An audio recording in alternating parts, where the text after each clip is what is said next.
Guys, जैसा कि आप जानते हैं कि डोनाल्ड ट्रंप का भी दूसरा टेन्योर जो है वो चल रहा है और इस टेन्योर के दौरान यूएसए की हिस्ट्री में एक रिकॉर्ड बन गया है। Total worth 460 billion US dollar का। तो ये टॉपिक क्या है वो मैं आपको समझाता हूं। इसमें 16 बिलियन ईयर्स इंक्लूडेड है, 16 बिलियन ईयर जो 460 बिलियन यूएस डॉलर की वर्थ रख रहे हैं। और ये प्रशासन का एक ऐसा चेहरा दिखाता है कि सुपर रिच लोग ही पॉलिटिकल पावर को इन्फ्लुएंस करते हैं और ये एक बड़ा कंसर्न है डेमोक्रेटिक के लिए, लोकतंत्र के लिए। तो अब देखो, टॉप 1% लोग 31% वेल्थ को कंट्रोल करते हैं। सोचिए आप, जो कि एक ओलिगार्किक ट्रेंड है, इसको रिफ्लेक्ट कर रहा है। इस वेल्थ का डिस्ट्रीब्यूशन अक्सर पॉलिटिकल डिसीजन मेकिंग में पड़ता है। ट्रंप का जो प्रशासन है इसमें बिलियनियर्स की जो प्रेजेंस है इस वेल्थ को कॉन्सेंट्रेशन कर रही है। इसका डायरेक्ट एग्जाम्पल देखने को मिल रहा है।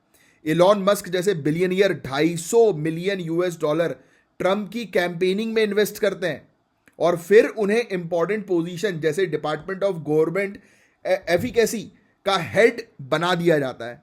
वेल्दी फैमिलीज ने 2024 यूएस इलेक्शंस में 2 बिलियन यूएस डॉलर स्पेंड किए। यह बताता है कि कितने अमीर लोग जो हैं वो पॉलिटिक्स को इन्फ्लुएंस करते हैं, और वो भी यूएसए की पॉलिटिक्स। तो आप समझो, जो दुनिया को है वो इन्फ्लुएंस कर रही है।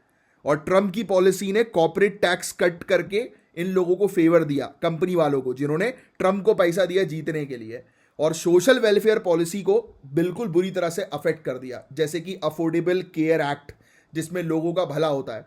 तो अब रिच लोग जो है वो पॉलिटिक्स के ऊपर कब्जा जमाए बैठे हैं, जो इस आर्टिकल में हमें मिल रहा है। और इससे मिडिल क्लास के जो लोग हैं गाइस, वो बड़े परेशान जो है वो हो चुके हैं। और जो जो लोग कम कमाते हैं, जो लो वेज वर्कर्स होते हैं, इनको बड़े नुकसान का सामना करना पड़ रहा है।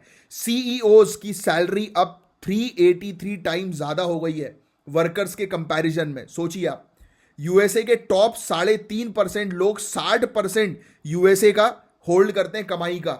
सोचिए, सिर्फ 3.5% लोग यूएसए के अंदर यूएसए की पूरी कमाई का 60% अपने हाथ में रखते हैं, जिससे इकोनॉमिक इनइक्वालिटी बढ़ती है। और ये असमानता पॉलिटिकल पोलराइजेशन और पॉपुलिस्ट सेंटीमेंट को फ्यूल करती है, जो डेमोक्रेसी के लिए एक बहुत बड़ा चैलेंज है।